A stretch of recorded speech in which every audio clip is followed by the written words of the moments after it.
In a land steeped in religion and political contrast, this is the unlikely story of a Tibetan man, the Chinese government, and an international group of climbers who come together to create a mountain guide school offering more than just the skills for guiding. It'll offer young Tibetans a better future.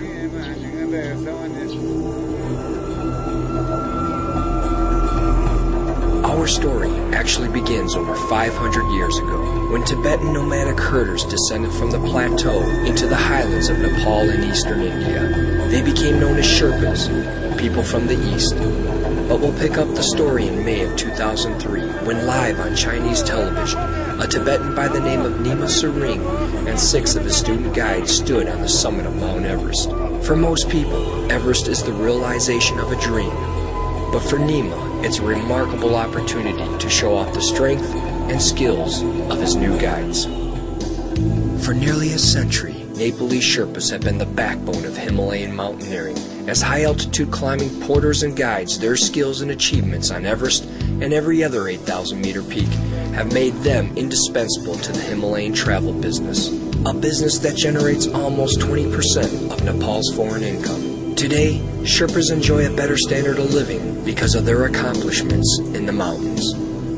But their successes haven't gone unnoticed by Nima. As an employee of the Chinese Tibetan Mountaineering Association, he watches as a large influx of foreign mountaineering expeditions, accompanied by Nepalese Sherpas and cooks, stream over the border, doing the work he believes Tibetans should be doing.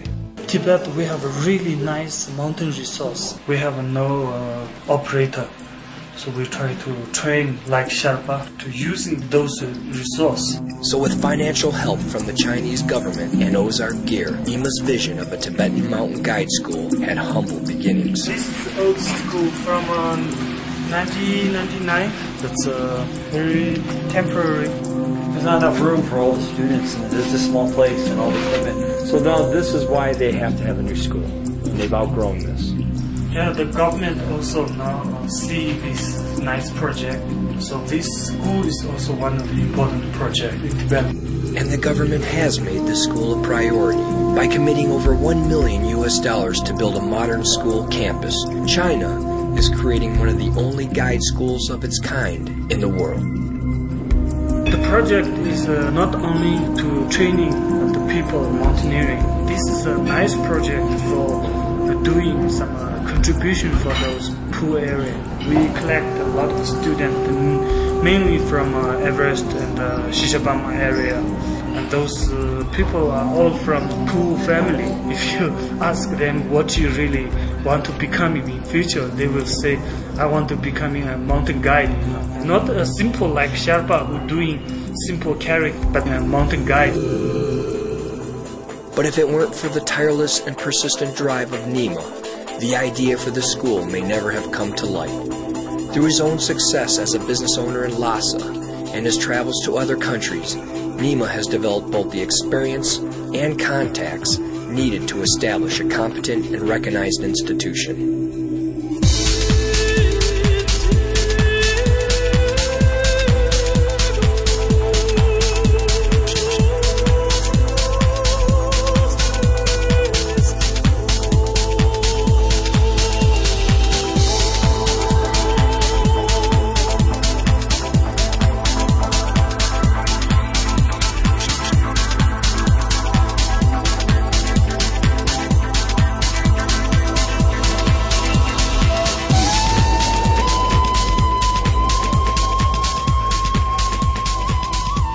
This is more than just a story about a climbing school. It's a portrayal of the people and their culture.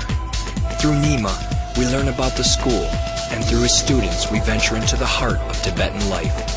Our story encompasses high adventure, from the Alps of France to the summit of Mount Everest. But it's also about the government lending a hand to a business venture, benefiting Tibetan people.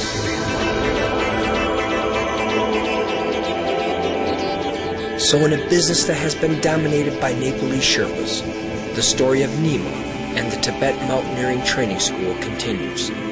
Follow along on a journey with a new class of students and higher expectations. The work ahead remains difficult, but with Nima's entrepreneurial spirit, coupled with the support of the government, Tibetan mountaineering has a positive future, and so do the lives of many young Tibetan kids.